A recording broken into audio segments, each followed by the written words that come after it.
I think in my late teens, I came to realize that, yeah, actually, like fine arts is exactly my thing. Today's visit is in the studio of Antti-Ville Reinikainen, and thank you for agreeing to this. Yeah, thank you for coming here. You're welcome to my studio. Can I say you're a sculptor, or do you see? Well, yeah. Sculptor. I think if people see my works they check out my last 5 years, it's probably mostly sculpture. But it's like I tend to think myself as like multidisciplinary artist more. But I know that I'm more of a sculptor. But there's like I use a lot of different mediums. I've been using video and a lot of painting. So I kind of identify myself as a painter still. I started as a painter, so yeah. But sculptor is fine anyways. I mean, it doesn't matter in the end. You're an artist, so that's enough. Yeah. I saw your work in Forum Box earlier this year, and then that's when I decided that, wow, it's really interesting and I would like to talk to you about it. And here we are. First off, let's talk a bit about the space, because you have a very nice, like very spacious studio. Yeah. In comparison to what I've seen so far. Yeah. How big is it? I think it's somewhere, I don't have the exact measurements, but because this space is quite old, and when I made the contract, there was the like disclaimer that the square meters are not like a specific. It's about this, but it's like 60 square meters or something, a little bit more maybe, 60 to 65. But my main selling point for this studio, why I wanted to apply for this studio, is that I have this storage shelf that adds square meters to my space. I have this like balcony there in the back. So yeah, because the ceiling is pretty tall, so you could make 2 levels out of it very easily. Yeah, I could. I was thinking at some point maybe I should build another floor here, but then I thought, well, it's actually quite nice to have like a 4 meter high working space. Well, once you run out of space, you could do that. Yeah. I just have to start making the works have to be like not so tall as in Forum Box. Yeah, how do you store them? Like I don't see them here. Well, there's some of my works are there in a storage shelf there in a balcony. Pieces, actually. And yeah, so I usually build all my works nowadays, at least, so that they are modular. So I can quite easily take them down to smaller pieces and store them in. I have also storage space, like separate storage space, split with my colleague and friend. But it's quite full already. but it's always things accumulate. It's always a little bit problem, like where I have like a great idea of a like large work, but it's like afterwards you are just like, okay, now where should I put this?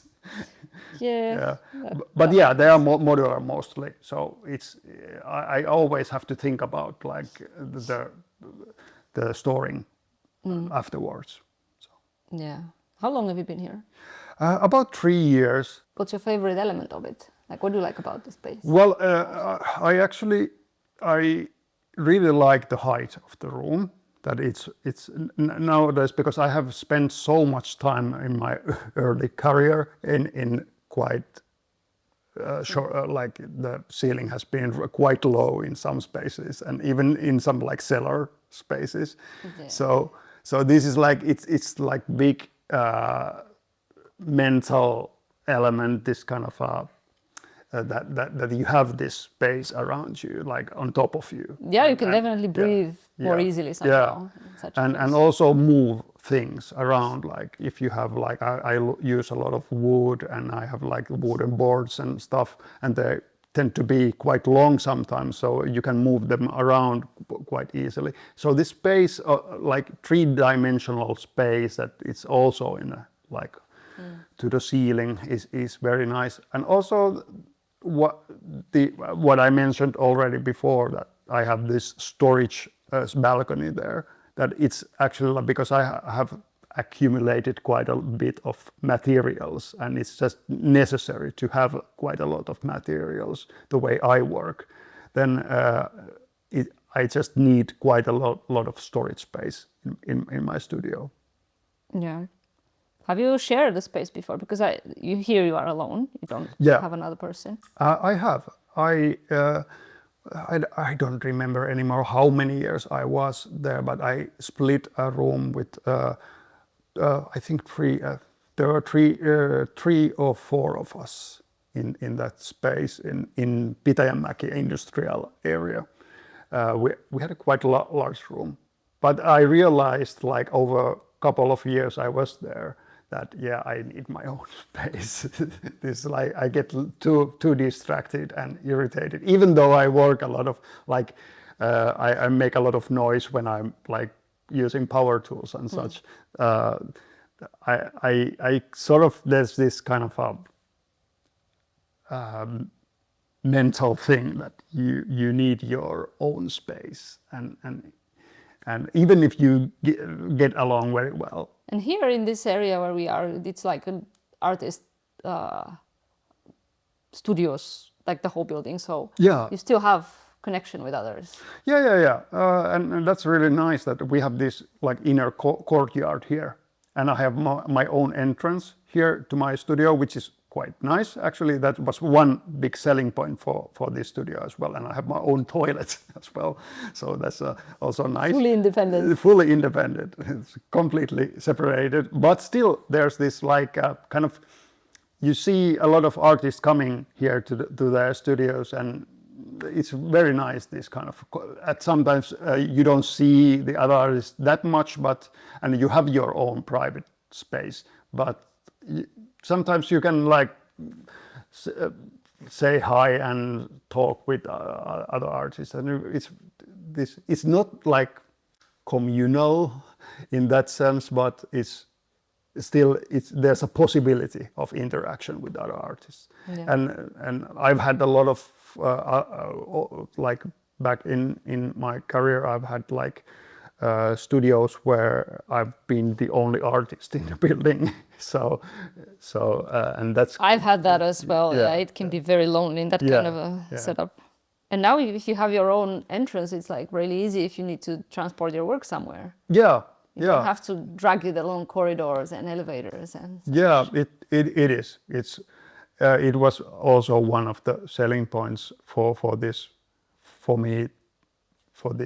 studio, because the logistics of transferring the works to exhibitions can be quite exhausting, and with this it's so much more easier. Then you can just like bring it straight outside, and the car is next to it.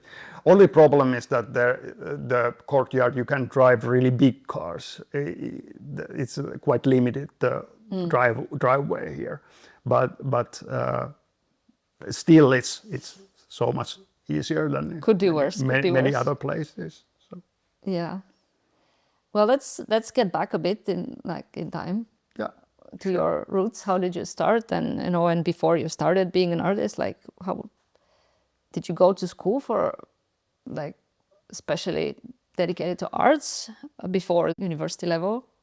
Did you know you would want to be an artist, or how did it happen? Well, when I was a child, I did a lot of artistic things, and I did a lot of like with different kind of materials. I was interested of a lot of different things, but I guess if I go to my like early teens, I wasn't like I'm going to be an artist like an fine arts, but more I was really interested of like comics and also like films and stuff. Like I was like huge film buff, and I was like in my teens I was like very serious about going to be a filmmaker.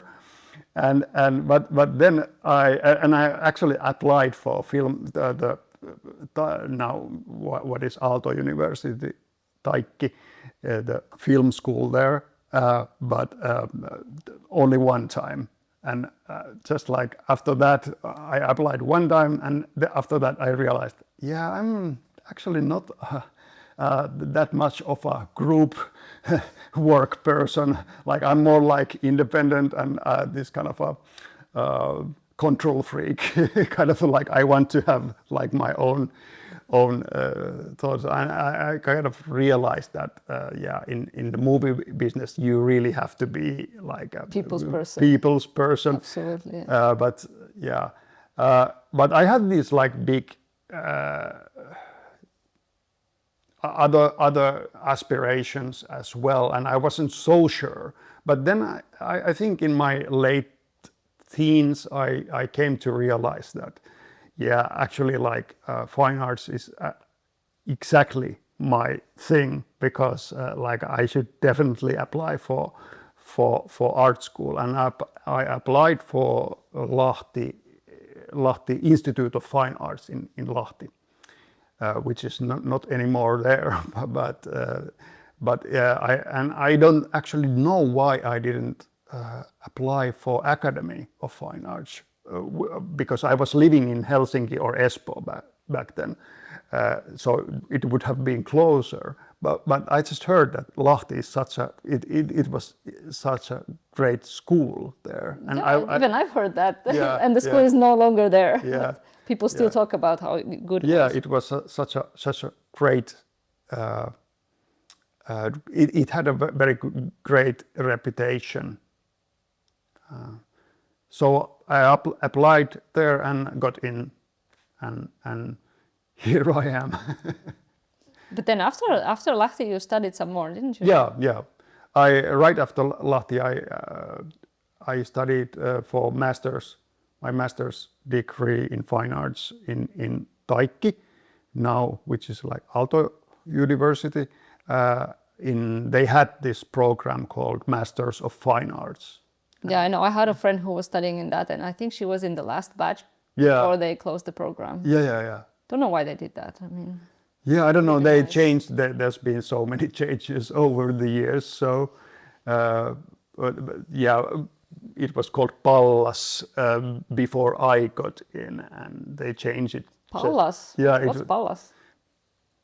I don't know what's the meaning for that, but basically it was the same content, like it was Masters of Fine Arts, but it was just a name for the program. It just sounds fascinating how you started from like moving image, which is this like intangible thing, to your sculptures now, which are very sturdy and still.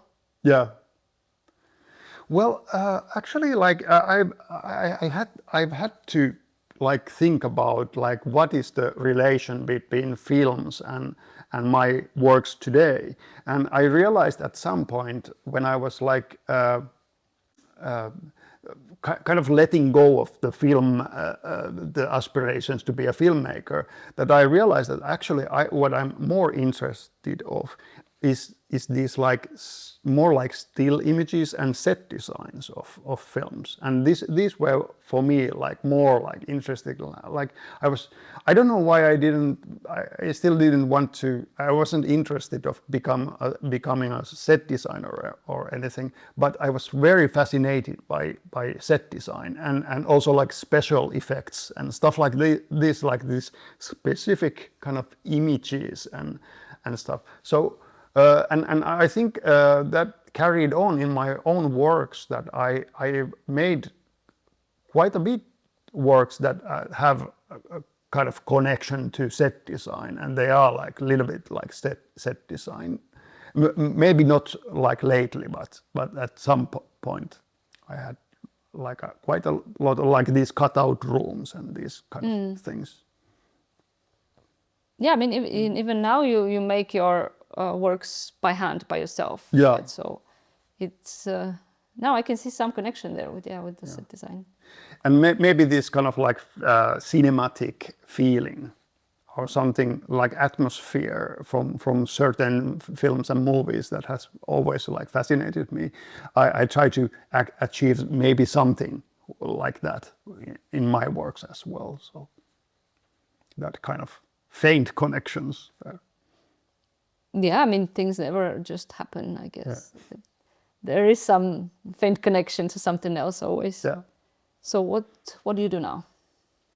What I do now? That's actually a very interesting question, because after Formbox exhibition, I've been kind of it was such a big thing for me. It was the biggest exhibition. There was a lot of work in it. Yeah, it was the biggest exhibition so far in my career, and I had I set for myself these quite big stakes for myself for that exhibition. So after that, I sort of left in the open, and I was quite tired, actually, to be honest, and I've been a bit on a recovery after that, and trying to just figure out what I'm going to do next. And now I've been doing a lot of planning and just I did during the summer, for example, I did a lot of drawing and also some watercolor painting. So these kind of smaller scale things, and just try to find some kind of way what to do next. Because I was kind of as artists often do, you feel like after this kind of big exhibition or other kind of achievement, you are kind of left empty easily. And it was such a great to hear, for example, from you that it left some impression, because in many exhibitions I've had, and I've heard from many other artists, that you don't really get any feedback from your work. I've also heard that, yeah. and I've noticed it myself too. Yeah, so you are kind of left really alone after the exhibition, and you just feel was it complete failure, and you are just questioning your work and yourself, and it's been now a bit of a process for me to figure out what to do, to be short. Yeah, I wonder how this could be improved a bit, the kind of the feedback thing. I guess it's maybe partly cultural here, that people are a bit more reserved when they express their opinion in some situation. Maybe that's why they don't want to say something that might offend another person or something. Maybe that's the thing. Even if they liked the event. Yeah. But I mean, I don't know. It might be a little bit cultural, and people are quite not afraid but careful with their words, and maybe this positive feedback, even if the exhibition or some work has been like big thing, it's been wow, this was amazing, then there's quite steep step to go and tell it to the artist. You feel it's but maybe I can use this opportunity to say to everyone, hey, contact the artist. Absolutely, yes. And just send a message. You made a very great work. Even if you don't have to have any connection. It's always great to hear if something left you some kind of impression. It's because you don't get that too much. And in exhibition context, of course, if you have an opening of the exhibition and there are people yeah, it was a great exhibition, then it's this, you feel that's something that people say. You're always a little bit suspicious. Maybe it's just me. But I mean, it's kind of custom that, of course, you go there, congratulate the person, because they've done a lot of work to do that and all. But if someone comes separately and just tells that yeah, I really this work or the exhibition was a great thing for me, or left some kind of impression, then it's you know that they really mean it. Yeah. Yeah.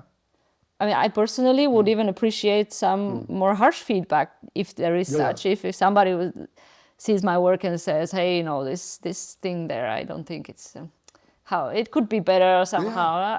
I appreciate that even more maybe because exactly. Yeah, it helps you grow afterwards. Yeah, and that's more important in many ways. That you get this critical feedback as well, but that is even more difficult to get. That for sure. Yeah.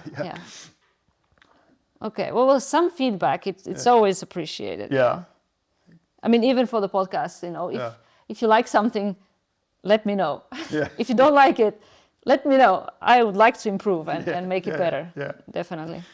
I guess it's always like especially after a bigger exhibition, that the artist kind of needs to take a break and step back, like reflect and everything. Yeah. Because you can't just constantly produce some work.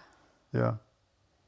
And I've been producing quite a lot during the last couple of years. So when I was telling some people like, I've had a little bit of a fatigue lately, and I don't know, like how I try to figure things out, and now a little bit recovering from the exhibition, then that like almost everyone is like, yeah, but you have done so much, like you have done so much, but it's like, well, still, it's not like, I think the hardest thing for me is that when I'm kind of unable to do art. I have all these tools and materials, but it's like really hard for me to do. I have this kind of like blockage with like how to continue, and I need to find some kind of spark from somewhere, because well, I've been on like 20 years on this career for now, and I've had like this was my 22nd private exhibition, I think, and it's very familiar for me that you have this kind of empty feeling after the exhibition, but now it was like the worst so far. I've had like one quite bad experience, like maybe 15 years ago, but that was a little bit different situation. But now this was just like I just put so much into this, and maybe it was just like something. Yeah, it's interesting that you mentioned the blockage. I used to ask people in the beginning when I started a podcast, not quite far even with the talks, about the blockage. But I don't think it was ever in the context of the after exhibition. It was usually just as your process goes, and then you suddenly have this difficulty to do stuff. Yeah. But yeah, it's definitely there, and maybe the more effort you put, the stronger it is afterwards. Yeah, that's true.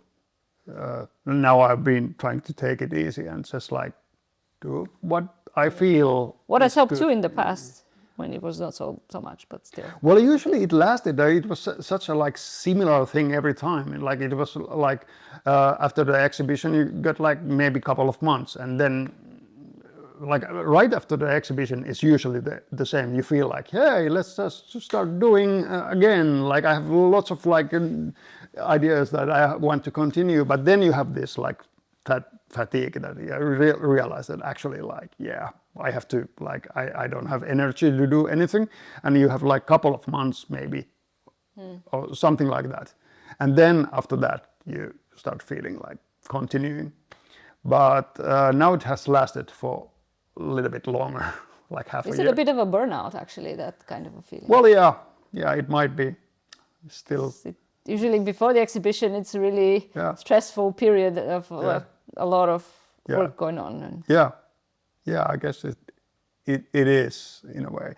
And I think like for many exhibitions, it's like, I think many artists have this like small burnout after the exhibition, and but then the pendulum swings and you're gonna get back to it. I'm sure. What are the main themes in your work? Well, it kind of depends on the context, but I think I've been dealing, well, maybe I can talk from the context of the last exhibition, and my title was like range, and I was dealing with the theme was sort of like what is the range of your actions, and what is the range of thought, and I used these kind of symbols, like images of like vehicles and furniture and stuff like that as kind of symbols that kind of resonate with me. Okay. Okay, sorry. Yeah, I wanted to ask you also about the titles. This might be a bit interrupting, but no, it's good. I noticed that in your works in the last like 10 years or something on your website that they all have like a one-word title. Yeah. Oh, really? And it was usually a verb of some sort. Yeah. Not always, but it was definitely one word. Yeah. That might be. Yeah, I really like that, and the titles are really important for me in that sense that it also is connected to the contents of the work in that sense that I like that there's some kind of conflict, and there's like there's many meanings for the word usually, that they mean several maybe really conflicting things many times, and I use a lot of, like in my works, these kind of familiar, many times very comforting objects and elements, like for example, I have like ceramic ovens that I have used, this kind of that kind of resonate with me, and then they sort of clash with this, that I sort of change those objects, that they break down or they mix with something else. So there's some sort of conflict, and this kind of comforting thing, like a folding table or something like that. There's also this sense of threat or kind of like some kind of looming conflict or something like that, or some kind of disturbing thing.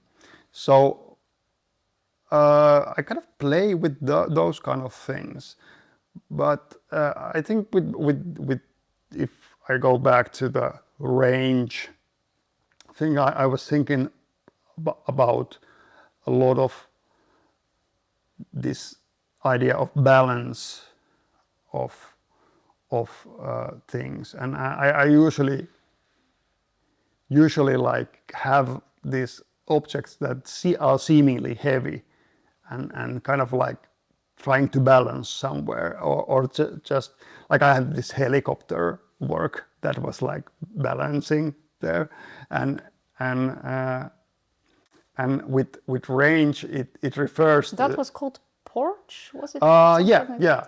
And there was this like a porch was coming from because there was inside the helicopter there was this like scale model of a porch of a house, and it's actually like a memory from my childhood summer places house. So I use this like personal memories from my own life, that, and usually they are not the central part of the work, but there is usually some kind of connection to some memory of my own, from my own life, and they are sort of like hidden, and in that work this porch was actually like a little bit hidden inside the helicopter structure. But the range word is actually, if you think about like range, it means like this, like how far can you carry something, how far can something go, and you can translate it also in different ways, or interpret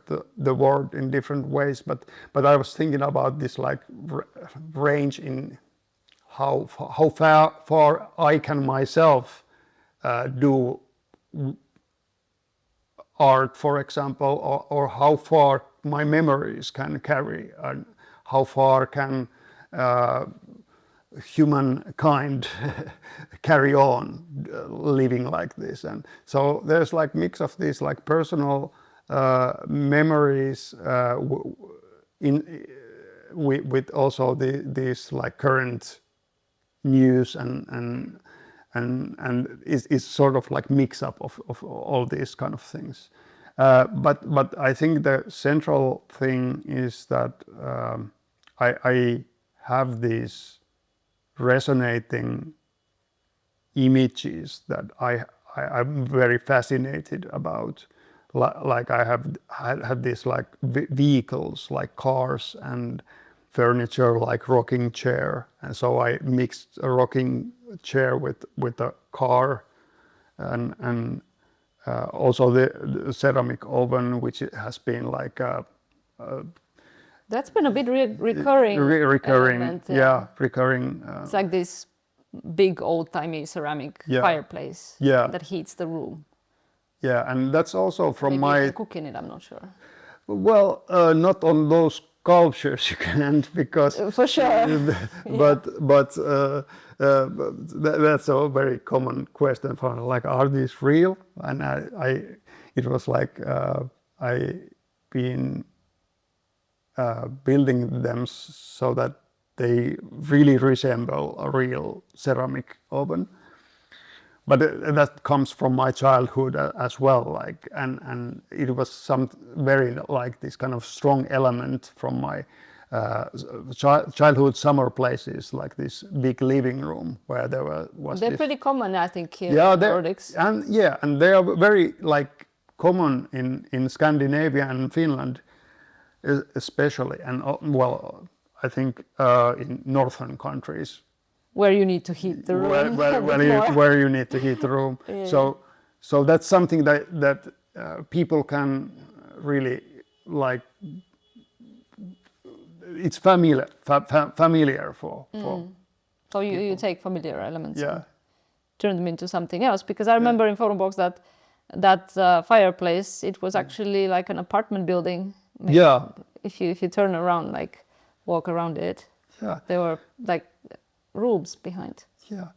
It was like I had seen this image from what is that, like a demolished building from somewhere, and it was like cleanly cut, like it was demolished, but it was cleanly cut, and you could see that there's like these rooms that have they were quite brightly colored, this very high apartment building. So I kind of inspired from that picture that what if I could combine it with this ceramic oven thing, and so that when you go around it, it kind of reveals its true self in a way.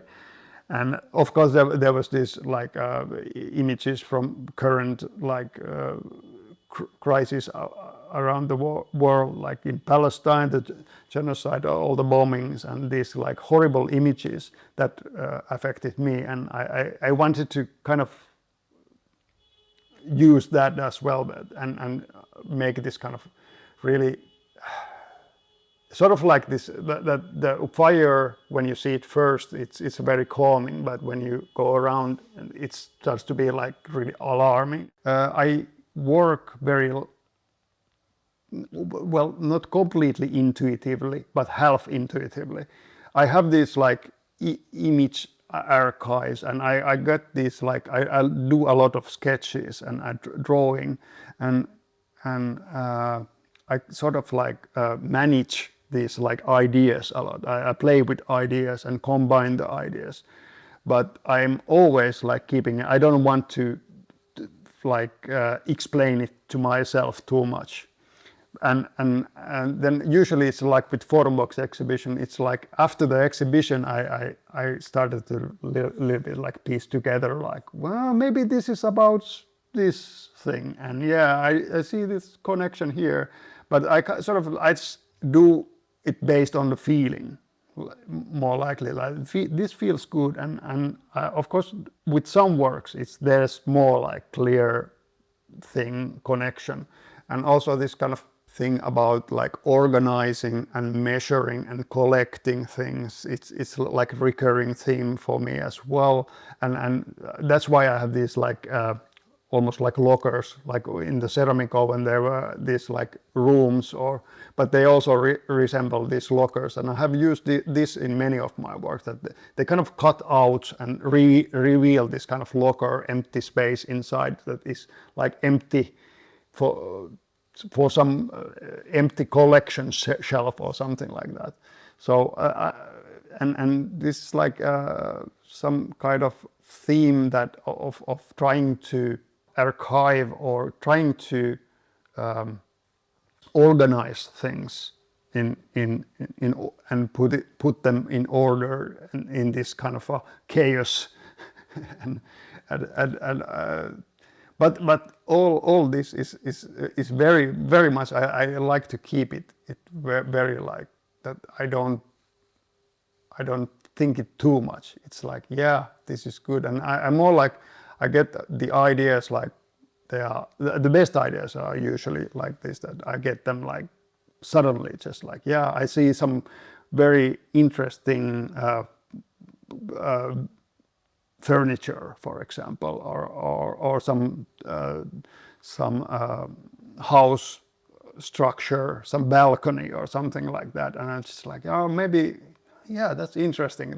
Do you take pictures and notes? Yeah. And I have this like huge archive of images that I collect and I go back to and kind of I find something and I remember, oh, I have these other images, and then I do usually quite a bit of like extra. When I find something interesting, I try to find some other examples of the same kind of thing, and then the process goes from there. Interesting. So you're like a librarian. Well, for your own history. Yeah. It's in a way, yeah. I really like organizing things, and with well, maybe you can see this is not as like organized as with some people, but I really like keep things organized, at least in my own way, like that I find everything, and I like to spend time organizing things, and that is something that maybe you can see in some of my works, that I have these kind of collections hidden inside. Like I had this car that has the open trunk there with these small cars inside there. So it was like sort of a collection. I don't think I saw that. Or I mean, I must have seen that one, but I didn't. Big work there in the. Maybe I didn't look so thoroughly in that one. Maybe you didn't find it was sort of hidden behind the. Maybe yeah. Well, yeah, I was there.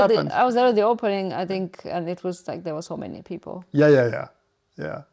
It might be because I heard that many people didn't realize that you can go behind the ceramic oven. They completely like missed that part of the. When you hide things, sometimes people don't find them. Yeah, exactly. I know that's the risk. Yeah. But it's also, good to know for the next time that you have an exhibition, when a person goes to see it, they should really look. It's interesting how the process usually goes, the creative process. You kind of explain somewhat. Do you have some, like a routine of how to get into it when you come to work? Or yeah. Well, about the process is actually like I already told about these images that I do a lot of sketching and stuff like that, and I start from there. I have like crude sketch, and I have like a huge collection of these ideas, and I have this kind of idea bank, and they are like this kind of. I use the similar kind of pen and similar kind of notepad where I do these like idea sketches, and I scan or just take a picture of them, and so they are on my computer, and so it's easy for me to organize them. So it's a digital archive. It's not physical. Yeah, it's physical I mean, yeah, as well, but yeah. I don't like. It's hard to play around with that archive like the physical one. But that's why I transfer it to digital world, so I have my Dropbox folder for that, and there's like all these kind of ideas. So once I have this like oh, this is like really good, like I want to do this, then I start to develop it so that I usually, if it's big, especially if it's big larger work, I do quite specific, like very millimeter level like plan for that and I use like Illustrator program for that. I have this like file where I just like I have like very I try to do it as specifically as possible, like as good as precisely as I can. I mean, if you're an organized person, like you say, of course it makes sense. But it's not always. Like for some works, it's good that I'm not too precise with the planning, and I can just like I have some kind of like vague plan for that. But mostly with those larger works, I really like it. I have this like I have enjoyment doing this like very like I do like very strictly precise like blueprints for the work and if you make them out of wood, of course there's a lot of precision there. Yeah, I once made this like light boxes. No, a couple of times I've made light boxes, and it's a really simple shape usually. I mean, okay, I had some irregular ones, not just a rectangle, but they are still very simply geometric shapes. And that was such a pain for me because you have to be precise with that, you know. Otherwise you have to cutting a second time and then like trying to file some millimeters. It's not fun. Yeah, I know. It's I've learned it through the hard way. All this like. And still I'm screwing up quite a bit always. So that's why I'm sort of like I try to be very prepared, but at the same time I'm too optimistic about things, and I'm like, oh yeah, this is much harder than I thought, and it's good in a way that. You really realize it while doing, and it doesn't hold you back. I mean, every time you try to put something in the material, it's a bit harder than you might think. Yeah, it's kind of an obvious thing, but usually it's like before I'm just like, this is so easy. I just do it, and still like I should know better. But so do you come every day usually at the studio? Yeah, and even now as I haven't been like sculpting anything lately, I usually come to my studio and just to do some kind of like planning work, and just the studio is also I have to pay the rent, so I want to use the space. So you don't want it to be a very premium storage. yeah, exactly. Yeah. Do you take weekends off? I've noticed that with many people I've spoken, they, especially if they're Finnish, maybe I don't know if that's connected, but like they prefer to take the weekend off. No, I work whenever, but now I've come to realize that maybe I should really take more care when I take some days off during the week, and if I have some project coming up, I have to sort of schedule it so that I have enough free time between that that you don't end up in the burnout every time. Yeah. So, but weekends are actually for me like very good time to work. I really like doing because, as you said, many people don't work during the weekend, so it's much more quiet, and I use quite a bit of like power tools which make noise. So for me, it's much more like I don't feel so guilty. I can just do like a long days of sanding or something like that, just like with this dust extraction thing going on, which makes quite a bit of noise, and just like, yeah, nobody gets offended by this. I know like people understand. Yeah. And these studios are actually designed originally for sculptors anyway, so you should be able to do also this noisy work. You said yours is a little bit like separated anyways, so yeah, it shouldn't be affecting others too yeah. much. Yeah, the only problem is that the sound insulation between the next doors is not very good here, so, but yeah. There's no perfect place. No perfect place, yeah, but. How do you sustain your practice? How do you manage financially to keep being an artist? Well, that's always ongoing, uncertainty with that. And now it's like, well, I just got a grant rejection notice from the government. So, for example, next year, I'm still not sure how I will manage. But last years, I've been making by quite well. Like I've gotten some grants, and I also do some teaching work. And right now I'm actually in Aalto University as a like part-time responsible teacher. They're doing some more like administrative stuff. So you scrape by, and yeah. But I know it's like for all the artists, it's this uncertainty is such a big problem. And it's such stressful thing. Yeah.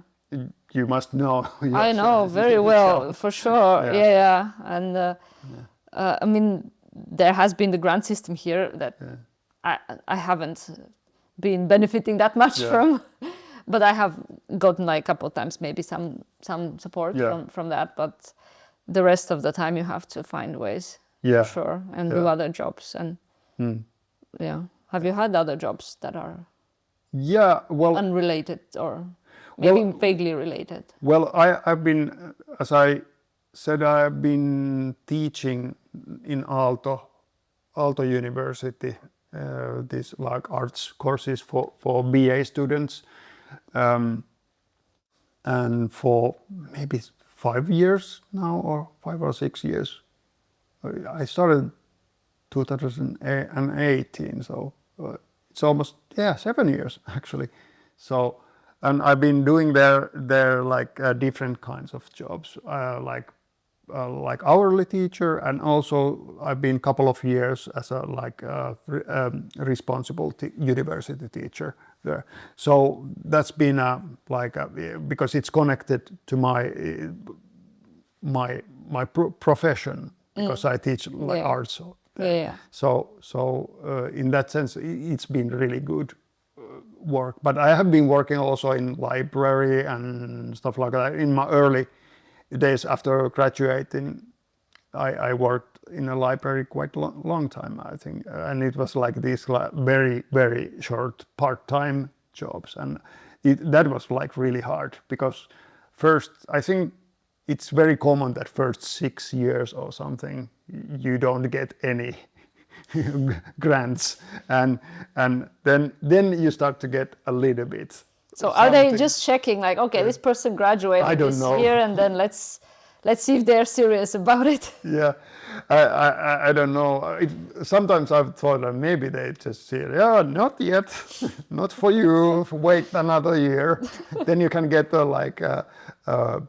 näyttöapuraha. What is that in English? Well, or some shorter or project or project grant or something like that. And then it happened to me, at least, like little by little I started to get longer grants, and I actually managed to get like 5-year grant. So that's wonderful. Yeah, it was like like I didn't. That's like hitting the jackpot. Yeah, it in was the like, lottery. Yeah, and I had to contact there. Like, are you sure? Are you sure? Like, is this like really? Are you serious? And yeah, but yeah, and but still, if you get like a year working grant, it's still you have this kind of a like uncertainty, like after this is over, like what do I do?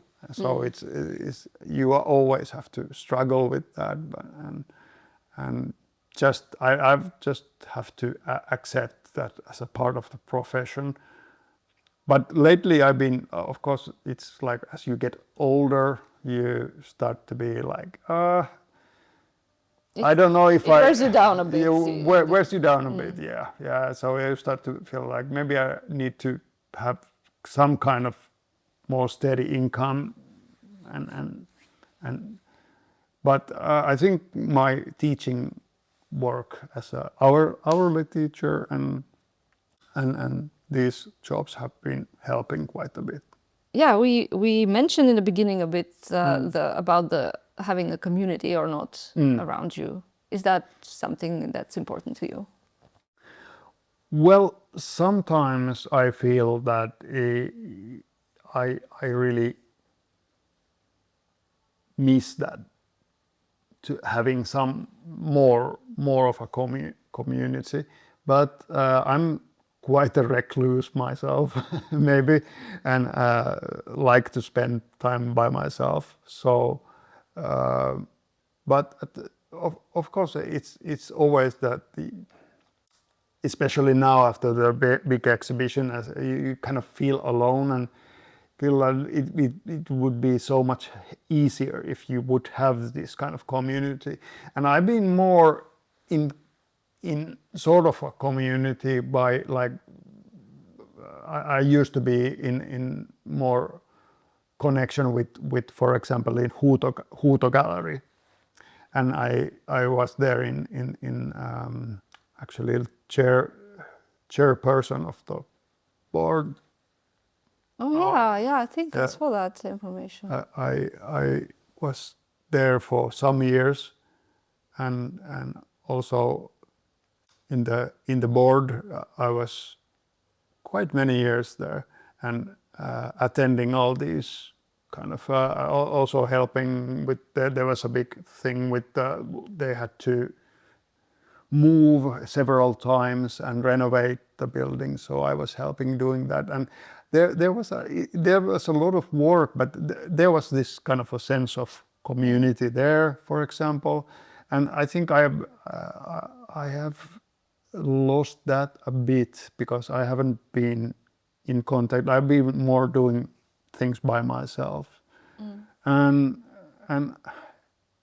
it's sort of like hard to find once you kind of gotten used to being by yourself and just doing, and you just meet your friends, which is nice, of course, to meet your friends from time to time, and of course I invite my friends to my studio, and then we spend time here, or I go to my friend's studio and spend time there, and this is some sort of community, but it's not a community in that sense that there's like, it's not like on a daily basis. Yeah.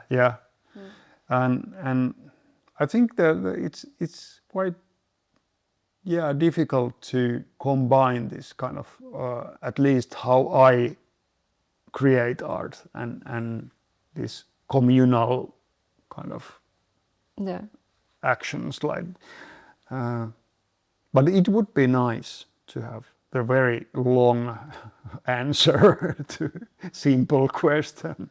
How about online communities or just like the online presence of you as an artist? How is that?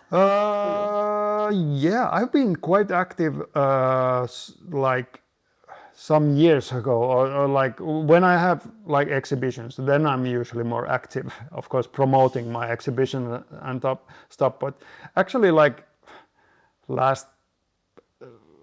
maybe last year, just exception was the exhibition I had. Then I was like posting things, but I've been more like kind of tired of this like social media. Maybe it has turned to this like there's also like you get all these like things you don't want to see, and it kind of like takes your focus away.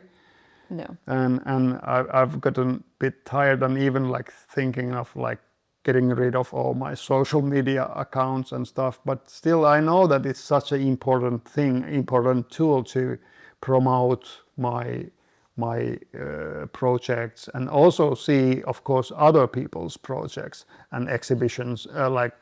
I would be completely unaware of all the like openings and stuff like that if it weren't for example Facebook or Instagram. And also it's really nice to post some like I use mostly like Insta stories, and it's just like usually nowadays it's just with my dog and I'm just with the dog doing something. And I mean, it is also very easy to post an Insta story. Yeah. It doesn't take a lot. Yeah. And it's just temporary, so it's... Yeah. That's also like a big thing for me because, well, nowadays it's a little bit because of the AI and everything. You know, it's just like how all this material will be processed like by these companies. So I'm kind of paranoid a little bit about that. Like I have all of my works almost like in I have posted some pictures in social media, and I know that AI robots will probably not start building these ceramic ovens based on my like copying my wooden sculptures or cars or whatever. And but still it's like it becomes part of this kind of like usable material. And they definitely already went through all your pictures. Yeah. I know that. So that's also like something like maybe it's like I don't know how I feel about that. And so should I just have my own web page? But they will copy from there as well. So it's you can. It's a bit conflicting, isn't it? Like in your works, you said you're looking for this conflict, like here it is in the real life. Yeah. That's I should enjoy it because I enjoyed conflict in my works. So maybe I enjoy. Or take that conflict in your work picture or something. Yeah. I have had these kind of projects as well, like because I've used like different methods like video and stuff. Maybe I do some kind of multimedia thing or something based on this conflict of I don't know. Maybe not. But you do have your webpage, and that's something that stays there. Yeah. That's because there are some artists nowadays who don't have websites. They only there are many have Instagram or something. Yeah. And I'm old school that way. That I really like to have web page of my own, and sometimes I also use the web page as like if I want to do some like separate sale events, and I have my own like selling page. You have a web shop? Well, not now, but it's like temporary. Like I've had this like kind of and I have this kind of a template there that I can use if I want to. This is, by the way, something that I should maybe ask more about, because I have asked people about their website and an online presence, but it's an interesting point that, like being an artist and having a web shop. I know there are few artists who do that, but there are not that many. And it's a bit of that's giving me ideas for the future. Yeah, it's still seen a bit like if an artist takes this into their own hands and has a web shop for their own work. Yeah, maybe it's just like the problem is that in context of web shops, usually the artists who have these web shops, they are more maybe like their main point is to sell their works, and maybe many artists don't want to like seem that way or something, but for me it's like I don't have like web shop, like all like my portfolio page is separate. It's not a web shop, but I have just like hidden in there like this link that I can use when if I want to do some kind of, if I'm desperate for money basically, or I want to cover some costs, or I just like I actually like have quite a bit of like smaller works. It would be nice to sell them, of course, then I can use this, but to have this kind of web shop all the time, you just need to do it like in a way that that is not the main thing. It doesn't go overboard with the selling. And also this nowadays, of course, it's if you want to keep it like open web shop, you need to do quite a bit of work, so it's safe to use, and there's like all the things, and like technically it's I don't know, it's a bit complicated. That's true. There's like all these encryption things, and how do you do and that? How do you deal with the people's data and that kind of things. Do you often go to exhibitions? Yeah, quite often. I have periods of time where I try to keep myself that I don't get influenced too much from other art. Maybe sometimes when I'm just like really deep into planning my own works, then I just want to keep away from. But of course, if there is like an artist I really like and know, then I want to see them, of course, because the exhibitions are not for that long anyway. So and I keep quite good track of the openings, like when there is openings, and I don't go to every opening.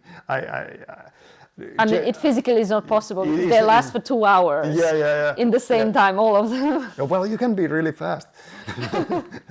But I have a like good e-bike, so. That's why. Okay, yeah. But yeah, I don't really like exhibitions openings like all the time. Like sometimes they are too much for me anyway. So, but I really like to see the exhibitions, especially the ones that I'm interested in. I think in Helsinki there's like all the time there's like opening like quite many very interesting exhibitions. So every few weeks there's new openings. Every few weeks there is, and for example, next week there's Tuomo Laakso in Gallery Huuta. I just realized today, and I can promote it now. Like I don't know, this goes out later, but it's coming out pretty soon actually. When is it coming out? Let me check. Possibly not this Friday, but next Friday. Okay. Well, but So everybody check out Tuomo Laakso's exhibition anyway in Gallery Huuta. So it's I think he's very great painter, and he used to study in the same school in Lahti where I was. So just a little bit promotion of a colleague. Well, that's nice of you. Yeah. Artists should promote other artists also. Yeah, absolutely. I think so. Yeah. There is plenty of space for all of us. But I really like to keep track on things like what is happening, and also it would be much nicer to also to go to smaller galleries, like. But I sometimes I just like, oh, there's another like 3 new galleries, like pop-up things and stuff like that, and I just like find that I don't just have enough time to see everything, but. Or energy to see everything, and I think that's relatable for everyone. But yeah, there's so much great art all the time. What are some places of inspiration for you otherwise? Places. I mean, it doesn't, spaces, I don't know, sure how to say it. It doesn't have to be like, where do you get inspired? You mentioned balconies and images of weird, interesting things in the street. Well, I get inspired in weird places, like sitting in a bus or something like that. It's a very like surprising moments usually, but I really like just spending time in just walking in nature or running around Helsinki. Like I have like these running routes around Helsinki. Now I twisted my ankle a couple of weeks ago, but I haven't been able to do as much running as I would want to. But there's like these very nice routes along the coastline of Helsinki, like in Lauttasaari or anywhere basically. There's like very nice, and I like to kind of explore these new routes. And I might like lose myself running somewhere. It's like, oh, this is such a great views, and I just realized that my legs are wasted. And then you need to get back. Yeah, I just realized, oh, damn. Do you run in the winter also? Yeah. How? Well, I have studied running shoes, so it's nice. That's very much needed, but yeah, it's not easy sometimes when it's like pouring slush down to you. It's not so. Yeah, no, I have seen other people also doing that in the harsh weather, and I'm always like curious how they manage to push themselves to do it. Yeah, it's like for me, it's been like for I think last couple of years it's been like big thing that I actually like go from my studio to like middle of the day if I'm working like full day, and I go middle of the day, take a running break and go to take a run, and it's really nice, like this break for me. Yeah, and then there's the, after a run people usually feel very uplifted. Yeah, you get a lot of energy, at least for some hours. Then you crash after. And go to sleep. Yeah, and go to sleep. Yeah, but I have a sofa here, so I can take a nap. So. Yeah, I used to go running in the gym a little, like last couple of years. Yeah, so that was my contribution. Yeah, I used to do that during the winter as well. Like but now I found it so hard to go to gym. I found it so boring to go there. So I just want to run outside. But I used to, because I didn't like running during the winter. So I went to the gym and run on a treadmill there. So you have gone to the other level now. Yeah. Okay. Like up to the winter outside. So I have to end with the most dreaded question that everybody is like saying, oh, this is the names of the artists, other artists that you like and follow their work and like their work. What are some of those? Yeah, this is like the most common answer is that, yeah, there are so many, of course, but... and I don't expect you to tell me all of them, like just some... I will give you full list. No, I think one of my favorite sculptors is Berlinde de Bruyckere. I don't know how to pronounce it like properly. Is she Belgian, I think, or Dutch? I think Belgian.